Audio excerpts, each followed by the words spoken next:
Chris, I think for this first, as a good starting point here, I think we can start with your origin story. So you have a complex background and a very interesting approach to this personal development and improvement type of mindset. So can you share us how you landed into that world and what gave you this perspective on it? Sure. Thank you for having me on your show, and I'm happy to share my story, and with the hopes that maybe it inspires somebody to help break through to the person they hope to become. Uh, but for me, it started as a child. My mother was a heroin addict, and she was a heroin dealer. And when I was 10, I had two sisters. My sisters were 11 and 12. My mother got sent to prison for heroin, and but the day that they arrested my mother and drove her away in handcuffs, my sisters got taken away by Child Protective Services. They got sent to a girls' home, and I got sent in a different car to a boys' home. And that was really the day that I learned a lot about perspective. And, for the years following, both of my sisters, when they were still alive, if you were to ask them how their lives turned out so horribly, and their lives did turn out horribly, unfortunately, they both followed in my mother's footsteps. They both were avid drug addicts and just dealers. But if you would have looked them in the eye and asked them, how did their lives turn out to be just so terrible? They would have looked at you and they would have said, well, because my mother was a drug addict. If the same person would turn and look at me and say, Chris, your life turned out really well. You have a beautiful marriage, you've raised some great kids, you've had a lot of success in your career. How did your life turn out so great? I would say, well, that's easy. My mother was a drug dealer. So I learned at a very young age the superpower that we have called perspective. Both my sisters and I experienced the exact same thing from the same mother at the same time in our lives, very close to the same age, in the same city in Dayton, Ohio. But because we had different perspectives about that experience, it changed our trajectory of our life forever. And it was really then that I really truly understood the power of the human mind. Not just perception, how we perceive what's happening, how we perceive the circumstances, but perspective, which is our ability to choose whatever perspective we want, regardless of the circumstances, I believe is one of the most powerful gifts we have. And that is what really started me on my trajectory for the career I have today. Did you, because I think one of those big moments when someone decides to be different, be better, it might be a sort of loneliness or disconnect to the people around them. So growing up, how do you feel in relation to your peers, for example? Because you have that insight of being able to put a different perspective over what was going on around you. So how did you relate to the people around you? I tried to stay out of sight. I tried to stay quiet. I tried to make sure they didn't see me. Most of the adults in my life at that time were people that were in our life because they were my mother's friends, or my mother's family, or my mother's drug associates. And so none of them were good influences. They just weren't good people. They were people who didn't think there was a problem with a woman my mother's age, shooting up heroin in front of her small children. So, if you're an adult and you see an adult friend of yours shooting up heroin in front of her children, you're probably not a very good person either. And so I wasn't surrounded by people who were loving or caring or good role models. I was surrounded by people who really didn't care. And so I had learned at an early age, just be quiet and make sure that you stay out of sight. And, I didn't, one of the things I teach now as an adult is I teach the importance of setting really good boundaries. And then, once you establish those boundaries, protect those boundaries, create an environment that is conducive to the person you're trying to become, the life you want to live, and then be fierce about protecting those boundaries that protect that environment. Well, I was 10. I had no control over my environment. I had no way to, it's establish boundaries. If my mother said, get in the car, we're leaving, if she said we're moving tonight at midnight because rent's due and we don't have the money and they're going to kick us out tomorrow, so just get in the car tonight at midnight, we're going to go to so and so's house. Well, that's what you did. So, my heart goes out to children who are, victims of just bad things, because there's not a lot that they can do about their circumstances. But once you become an adult, once I turned 18 years old and became a legal adult in the United States, I lost my right to blame those around me. I forfeited it. It was gone. It was over. And so, at 10 and 12 and 14, I could blame my circumstances. I could blame the fact that I was a kid. I could blame the fact that I didn't have a lot of authority in my life. I didn't have any money. But at 18, you need to let that nonsense go. You can't be blaming anyone anymore. I'm thinking maybe, we don't usually get a lot of teenagers listening to this podcast. It's usually more young adults, as in already the 20s or even the 30s. What could, from your experience, of course, what could a teenager that might be listening to this do in their, currently constrained life to have some more agency over what they do? I would push back with maybe a different question,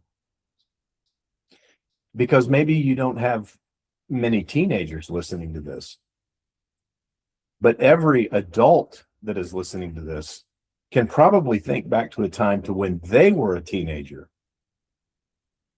and they were surrounded by bad circumstances, and or they were surrounded by bad people, or they were surrounded by violence or crime or drug addiction or abuse or divorce, or infidelity.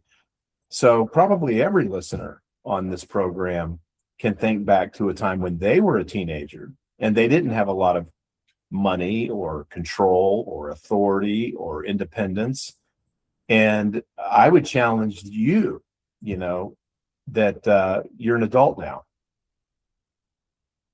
Let it go. To give away that card of blame, I can blame others, to start turning it into, what can I do about this problem I have?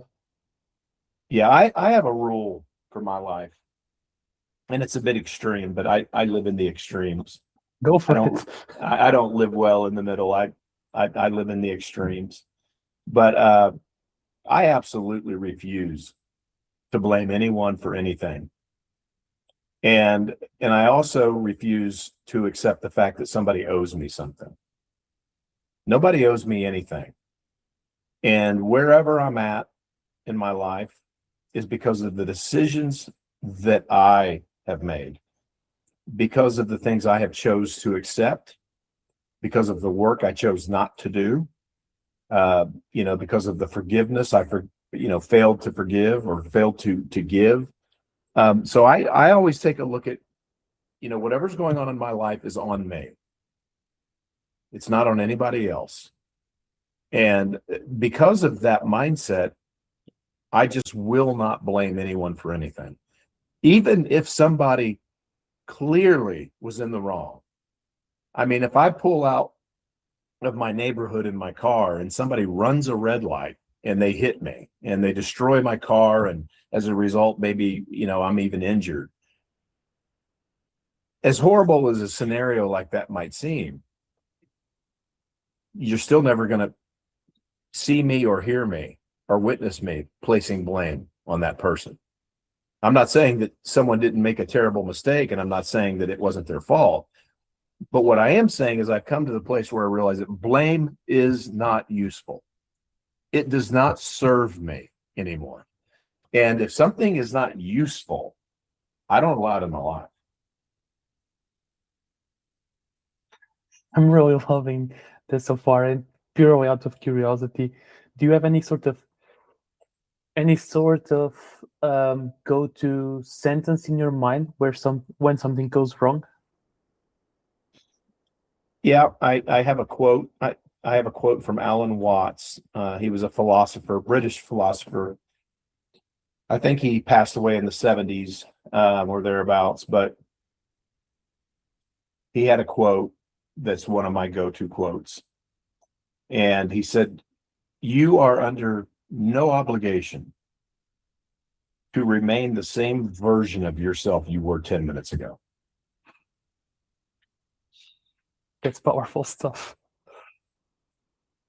Because, for all these good conversations we can have about personal development and, people being more invested in personal development as well, there's still quite a lot of entitlement out there, or even if not entitlement, people that are stuck in their routine, just going along with the flow. What would you recommend for these people? Because, for example, they might have gone through difficult situations in their teenage years and sort of never recovered from that trauma or made the conscious decision to move over it. So what would you recommend for those people stuck? Well, then just accept the fact that you're going to live a life that probably does not have a lot of joy and happiness. Nobody can make you forgive. Nobody can make you let go. Nobody can make you come to a place of acceptance. Like those are your choices. And you say personal development. I don't, to me, there is no such thing as personal development. There's just development. All development is personal.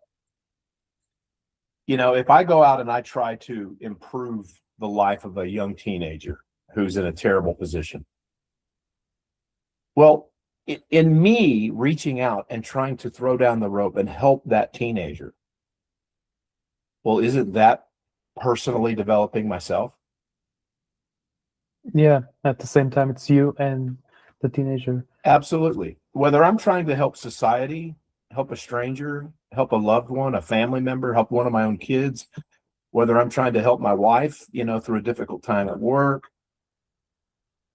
whether I'm trying to help myself or help a stranger or help a friend or help a family member, it's all development, because anything I put out there is going to come back to me.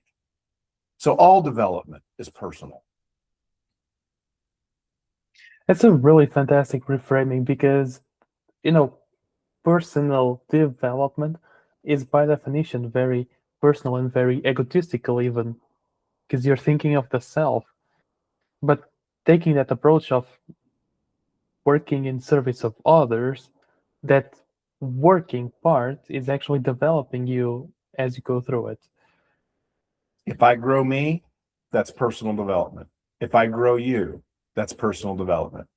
If I grow a total stranger, that's personal development. And you could also substitute the word development with destruction. If I try to hurt you, that's personal destruction. If I try to hurt a stranger, that's personal destruction. So look, whatever you put out there is going to come back to you. That's the real karma. It is the real karma. It's a principle.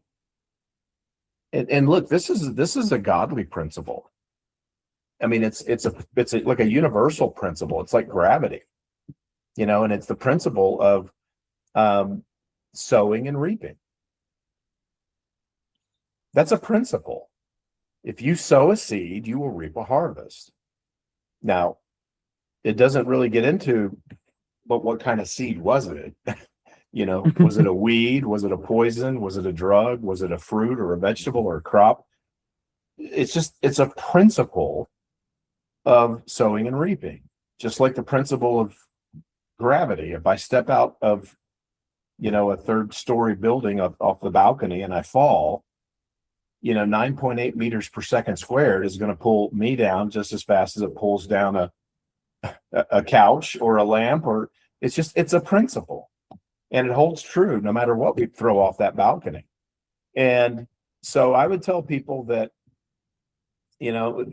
whatever you put out there, it's going to come back to you one way or the other. So you might as well be putting out the good stuff. And it's why I absolutely refuse to blame. I just will not blame. Now, I'm not going to sit here and tell you that I let people off the hook and, and I excuse, bad behavior. I mean, I stand up for myself. I know how to, believe me, I know how to stand up for myself. But there's a time to deal with it, and then there's a time to let it go, and then there's a time to move on. What I'm not saying is that I won't ever grab onto that stuff and process it. But what I am saying is you're not going to see me pulling it around in a wagon 20 years from now. One thing I'd like to hear your thoughts on is precisely at that point of blame and letting go. So, what's your process in your mind when someone wrongs you, for example? How do you deal with that such precisely that you don't hold a grudge against them? Well, you have to understand the root of blame. The root of blame is our ego. So if you have someone who refuses to take accountability for their actions, that's ego. If you have someone who, when you call them on their mistakes, and they make excuses are ego. So the avoidance of circumstance, not circumstances, consequences. Someone who tries to avoid consequences, someone who rejects feedback, somebody who refuses to be, reprimanded or corrected. All of this comes from the ego. So if you have someone who, just full of blame, full of excuses, full of denial, just know those are all issues that stem from our ego. And if you want to know what the ego is, here we'll do a little, we'll help the audience understand what ego is. Give me a sentence, any sentence you want, but in your sentence, I want you to use the word I. I am looking forward to the long weekend. Okay. The I in that sentence is your ego. Anytime we use the word I, it's our ego talking. Now, I'm not saying that's bad, and I'm not saying it's good, but I am helping you understand how dominant your ego is in your life. Anytime you say, oh my gosh, I'm cold. Oh my gosh, it's so hot in here. I am really uncomfortable. I think I want to get up and walk. Anytime you hear someone using the word I, or you're using it, whether it's good, bad, or indifferent, just understand the word I is your ego speaking. And now you know who your ego is, and you know how often your ego has a voice. And, there's a book out there, and it's a very good book. So I'm by no means criticizing it. I thought it was a very good book. But the book is called it's called Ego is the Enemy. And although I agree with a lot of the concepts in the book, and I think the author did a great job, I don't agree with the title. Because I don't believe ego is the enemy. I believe ego can be the enemy, but that doesn't mean it is always the enemy. And so whether ego is your ally or your enemy is up to you.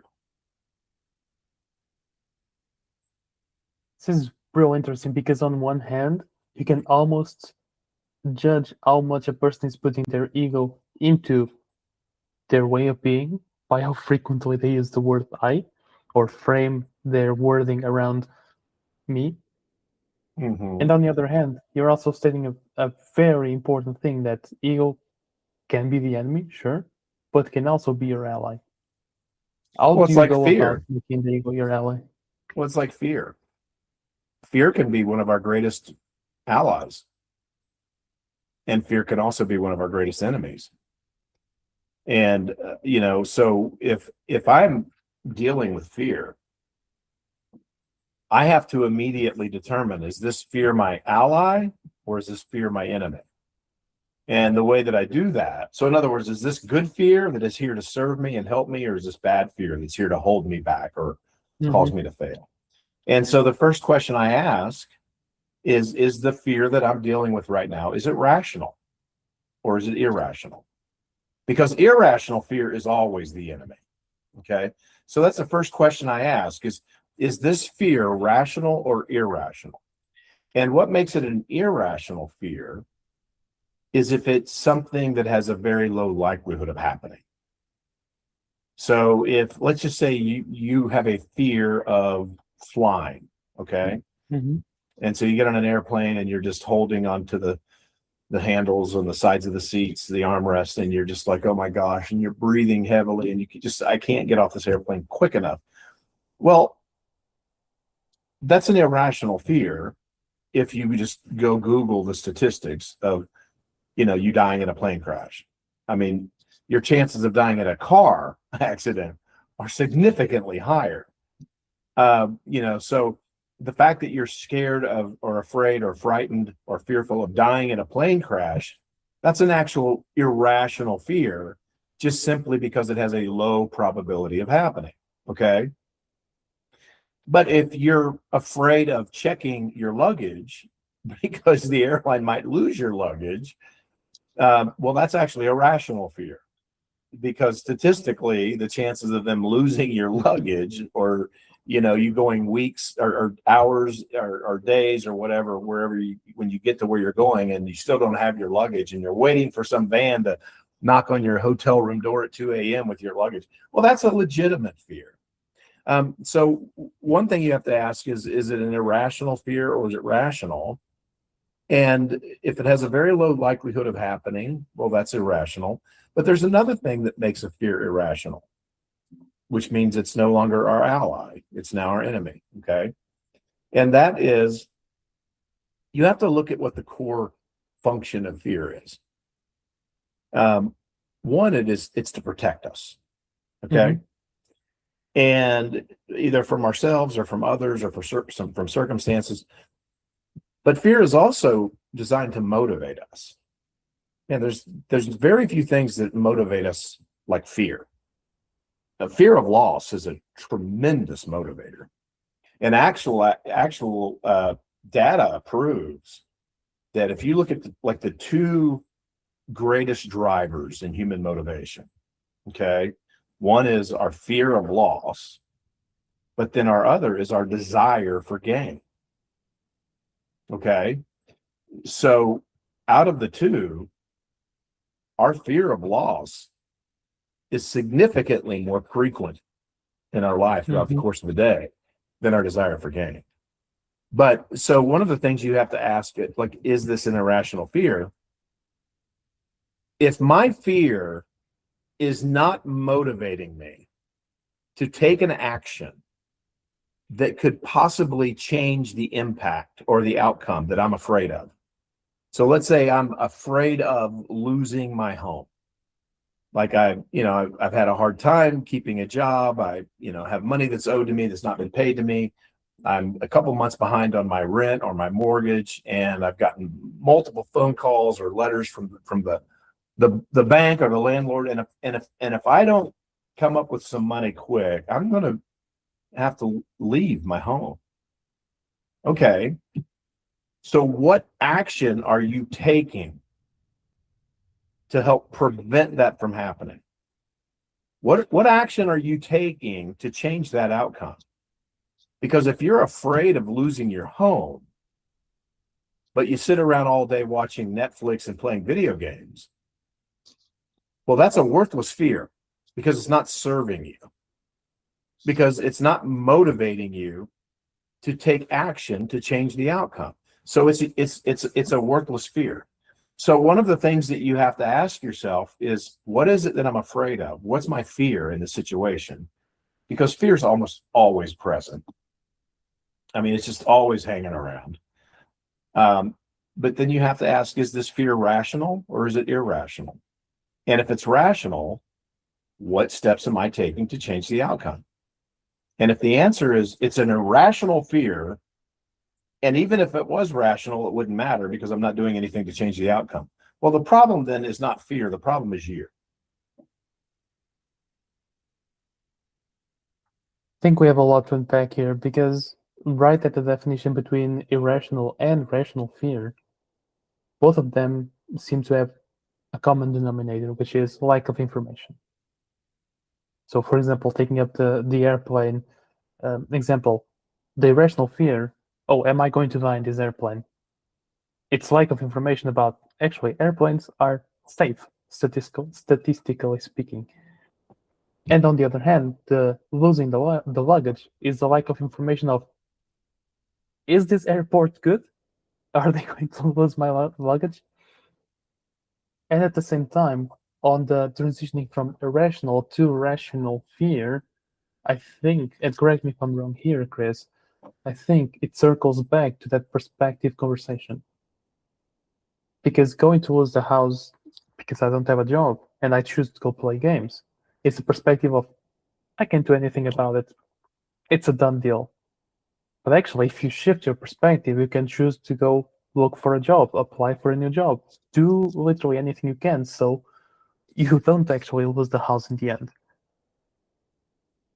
Is that a fair statement to say that we can turn around fear based on perspective? Sure, absolutely, it's a very fair statement, and it's accurate. But if I say, well, I'm just going to go ahead and play video games and watch Netflix because there's really nothing I can do about changing the probability of losing my home, well, I would say that's ridiculous. Because one of the greatest things you can do, if you want your fortune to change, if you want your luck to change, if you want your circumstances to change, whatever you call it, okay, I can tell you this: luck loves it when it finds us working. So maybe, putting down the remote control to the Xbox and turning off the TV, yeah, maybe directly it's not going to affect you keeping your home. But indirectly it will, because if you put that stuff away and you decide to go out and apply for jobs or do odd jobs, whatever it takes, just anything other than sitting around and doing nothing, I will tell you that you make it very easy for luck and fortune and fate to find you. I think we can almost put it in a way that to make that irrational fear your ally, you need to take any action that increases the chances of that thing you're afraid of not happening. Let's imagine for a moment that you have the ability to just randomly be a blessing to someone. You have the ability to just walk up to a stranger and just hand them $100 and just say, here, I feel it like it's on my heart to give you this. It's a gift. You don't know me. I don't know you, but it's just a gift. And you don't owe this back to me.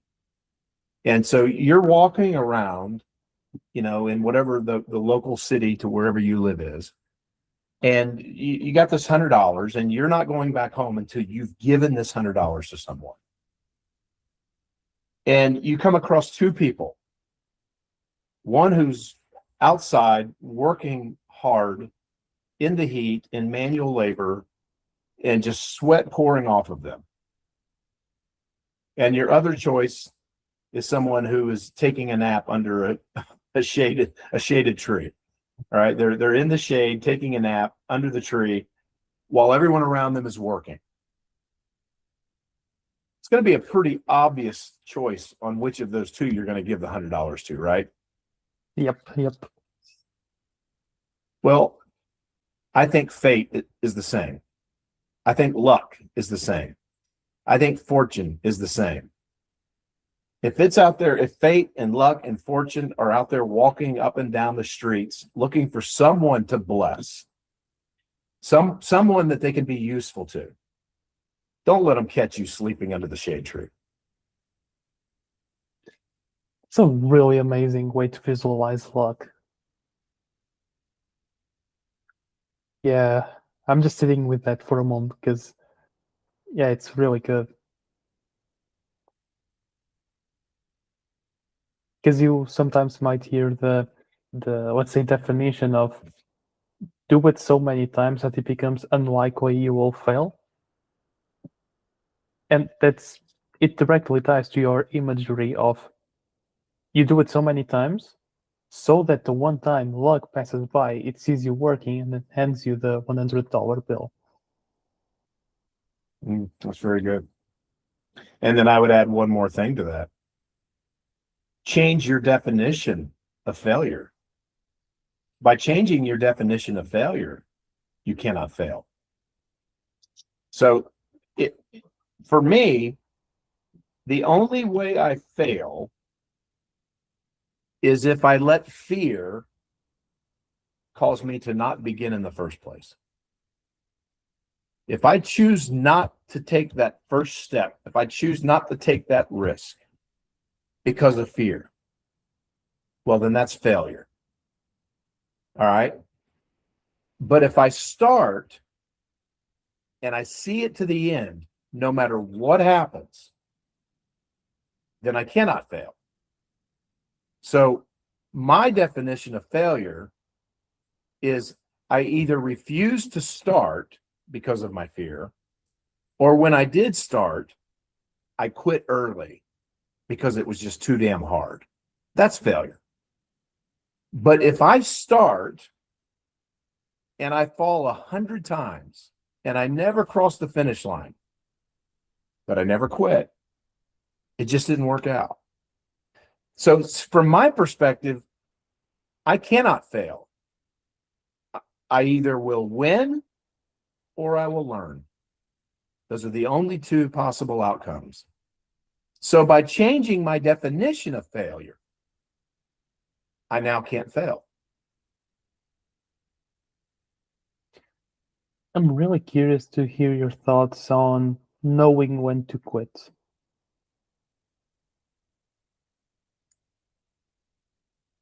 For me, and everyone's different, but my wife is the love of my life. We've been married for 30 years. I met her on a blind date, and immediately on that blind date, I knew she was the one. 2 weeks later, I proposed to her, and 10 weeks later, we were married. And we've been married for 30 years. And so for me, here is when I quit. It's not easy to get me to quit. I am a very difficult person to get to quit. But for me, if I continue on this path and I don't quit and I don't let this go, my wife is the one who will suffer the consequences. Not me, my wife. I quit. If it's me, you're not getting me to quit. But if it's my wife, I surrender. And just to give you an example, 4 weeks ago, I had, for the first time in my life, I had a seizure. I didn't even really know what a seizure was. I mean, I've seen them like on TV and movies. But 4 weeks ago, I had a seizure. And my wife walked into the kitchen. She came home from work a little early that day, and she walked into the kitchen and she saw me almost dead, lying on the kitchen floor. I wasn't breathing. She called 911. And while 911 was on the way, she had to consistently give me CPR. And she got me breathing again just long enough for the ambulance to get here. And then they put me on a machine and got me breathing. through tubes and all that. And they got me to the hospital. They did an MRI and they realized I had a large tumor in my brain. And they immediately scheduled me for surgery. And then a 6.5-hour surgery later, they successfully removed the tumor. And it wasn't cancerous. So, it's done. They found it. They found the reason for the seizure. They immediately did surgery. They removed it. It's all gone. The biopsy came back. I'm good to go. Now I'm having to learn how to talk again. I'm having to learn how to stand without losing my balance. I'm having to walk with a cane. But every morning I get up and I do the work. We have a granddaughter, and because of my granddaughter, we have a bunch of little children's books in our house. And I get up in the morning and I read these 3-year-old, these books for 3-year-olds. And I read them out loud. And I do it every morning to learn how to say my S's again and to learn how to speak again. And then I walk in the neighborhood, and then I go to the gym and I lift really light weights, like 5 pounds. And now I'm walking without the cane. And now I'm doing podcast interviews again. And I'm speaking, even though I'm not speaking as clearly as I am used to speaking. I'm a professional keynote speaker. I speak for a living. I speak for money. I've spoken in over 60 countries. And now I'm having to retrain myself how to speak. And I don't tell you that story to impress you, but I do tell you that story to impress upon you. I'm not a person who takes quitting lightly. If I took quitting lightly, you would have got an email from me canceling this podcast. I'm sorry, I had a health issue. I'm not really okay, we would have canceled this. Or I would be canceling it again for the second or third time. Hey, I'm still not able to speak properly. And I would have done all of these things to rearrange my life to where my life waited for my recovery. Now, look, I should be resting and I should be doing all of the things that I need to do to recover. But there's also things that I need to be doing to heal. Okay, resting is important. Following the doctor's orders are important. I asked the doctor, can I go to the gym? And he laughed at me and said, well, technically you can, but you can't lift more than 10 pounds. Okay. So I go to the gym and I lift 10 pounds. But I tell you this story to tell you that I don't take quitting lightly. And if I did, I wouldn't be on this call with you right now. I wouldn't be struggling to find my words. So when we talk about quitting, I'm telling you that for me, where I draw the line is when the cost of not quitting now spills over. The consequences of not quitting spills over to the ones that I love the most. Because I'm fine. I'll take all the pain you can muster. But I'm not going to let it spill over to my loved ones. Not one moment. Well, Chris, I think you're an absolute force of nature because it's abundantly clear nothing can stop you, honestly. Because if that health situation couldn't stop you, I don't know what can.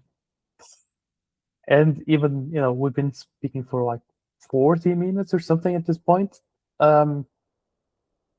Even in this short few weeks that have passed since your situation, you're incredibly coherent. It's very fluid, your discourse. Like, kudos to you, man. You've been doing an amazing, post-surgery recovery work. Your patient work ethic has been amazing at the very least. Thank you. I appreciate that, and I take that as a very authentic compliment. It means a lot. Like, gentlemen, thank you very much for honoring the commitment. I would have completely understood if you canceled, but not only did you not cancel, you also showed up in amazing form. Thank you. You know, the subconscious mind is a very powerful force. And when we talk about mindset, the importance of having mental toughness, the importance of having a right mindset, which is what I teach as a keynote speaker. My books, I've written many books. A lot of my books are about mindset. But when we talk about mindset, what we're really talking about is the subconscious mind. Because our conscious mind, which really only drives about 5% of our daily decisions, activities, responses, reactions, only about 5% come from the analytical mind, the conscious mind. 95% is pretty much automated. Like right now, you're blinking, you're breathing, you're holding your bladder. I mean, all of this stuff is done without your permission. It's all done subconsciously. And so when we talk about mindset, I want to change my mindset. I want to improve my mindset. I want to be more mentally tough. Well, the reason most people fail, like for example, they try to break an old habit, but they just end up going back to the way they were before. Or they try to create a new habit and it doesn't stick. I'm going to go to the gym every day. Well, 3 weeks later, the gym is empty. Or I'm going to change these limiting beliefs, or I'm going to change these biases that I have that they're just not useful to me anymore. All of those changes have to happen in the subconscious mind, but yet we make them in the conscious mind. We get a little bit of motivation. We call it willpower. We call it, I'm very enthusiastic or inspired, but that all fades. It's like going to the carnival and buying cotton candy. I mean, it looks good. It smells delicious. It tastes wonderful, but it has zero nutritional value. And in 5 minutes from now, you're hungry again. Well, that's what happens when you try to make changes in your life, in your conscious mind. It's as if you're just eating cotton candy. Carl Jung, a famous psychologist, said this: until you can make the unconscious or subconscious mind conscious, he said, it will continue to control your life, and you will call it fate.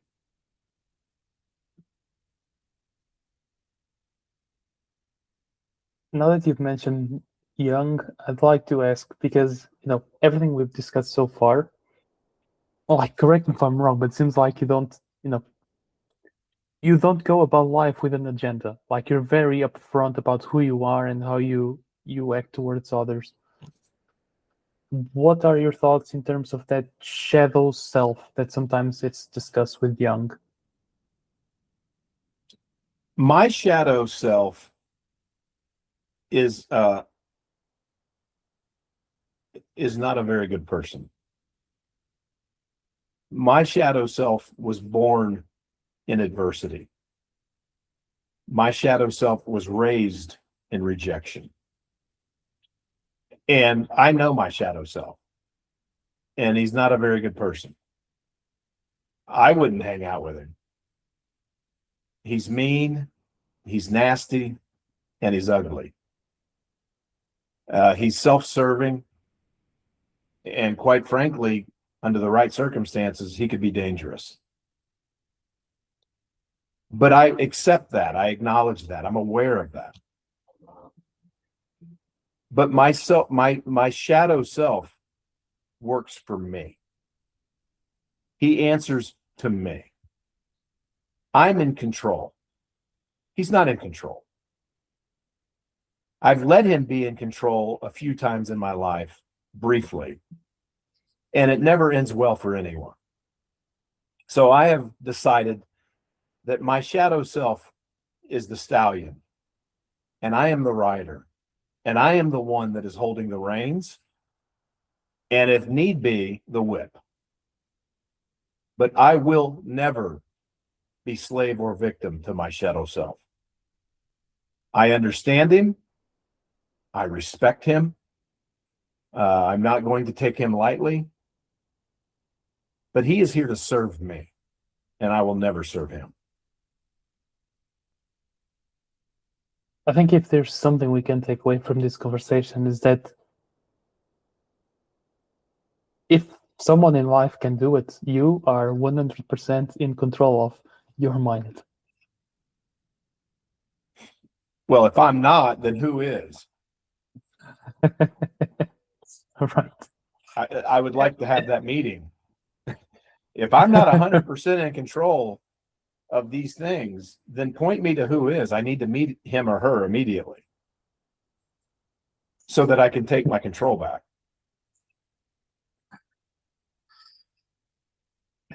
I gotta ask, do you still feel I would say, take me to my leader. I have words. do you think this all stems from that perspective shift? No, I think it. I think some of it does, but I think everything begins with acceptance and awareness. You know, nothing changes. Nothing changes until you have to be aware of what needs to change. Like if you're not aware of what needs to change, nothing's going to change. And once you become aware of what needs to change, then you have to accept the good, the bad, and the ugly. I'm very aware of my shadow self. I don't run from him. I don't hide from him. I don't ignore him. I don't make excuses for him. So that's awareness. But then I also come to a place of acceptance. And the acceptance is keeping him in his place is 100% my responsibility. In other words, somebody says something mean or hurtful to me or disrespectful to me does not give me permission or the right to unleash my shadow self on you. Well, I'm sorry that I hurt you, but it's really your fault because you pushed me. No. My shadow self and how he responds or reacts to his circumstances is 100% my responsibility. And I never get to blame my poor choices, my accidents, or my mistakes on him. Because at the end of the day, I'm the rider. He is simply the horse. It's absolutely fantastic how you refuse to yield any of your agency to anyone or anything, even if it's yourself. Especially when it's myself. There was one really great sentence that stuck with me going through your website that I'd like to get your live thoughts on, if you will, which was either master yourself or be defeated by your rivals. Yeah, so we all have rivals.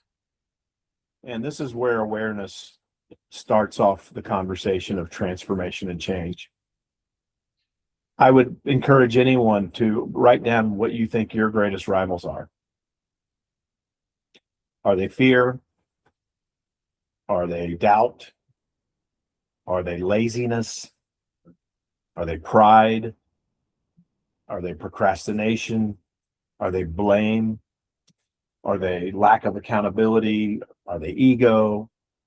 It doesn't matter what the answer is, as long as you stand up and acknowledge these are the greatest rivals in my life. These are the rivals that are preventing me from transforming into the person I have the potential of becoming. And that's where awareness comes in. If you don't get real with yourself, if you don't get honest with yourself and acknowledge these are my greatest rivals, they have been for a very long time, and it's about time that I conquer them. Well, you're not going to conquer them until you call them out by name. I know my rivals, but I will tell you that my rivals that I battle with today are not the same rivals I battled with 3 years ago. My rivals from 3 years ago, I acknowledged them and I defeated them. And now I have different rivals. And now I'm working on them. You will always have rivals. In fact, I don't know that I would want a life with no rivals. Because without struggle, where's growth?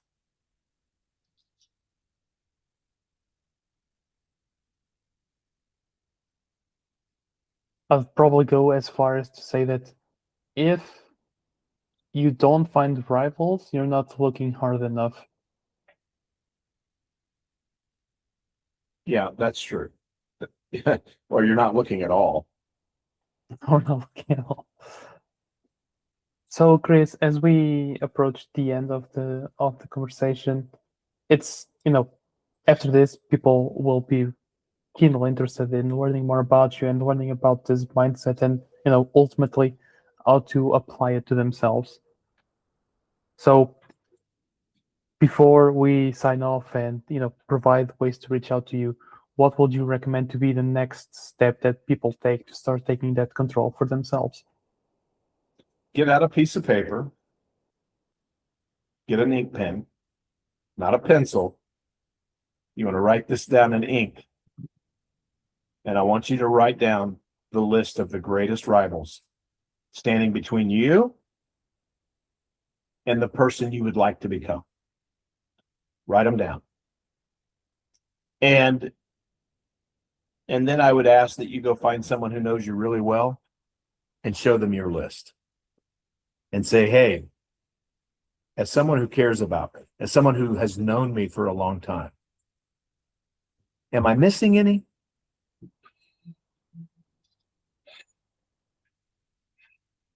Oh, it's amazing. And, after that, where can people find you? How can people connect with you? TheWarriorMaker.com. TheWarriorMaker.com. The one-stop shop for everything Chris Aries? Yep. Books, keynotes, videos, it's all right there. Or just Google The Warrior Maker. Fantastic, Chris. And we'll leave all the links for that in the description as well. So it's a one-click away for everyone. Thank you very much. And I really enjoyed the conversation. And I wish you nothing but continued success. Thanks, Chris. Likewise. It was a huge pleasure to speak with someone that not even in the face of health adversity can be stopped. We are more powerful than we will ever realize in our lifetime. Thank you very much, Chris. All right, that's it.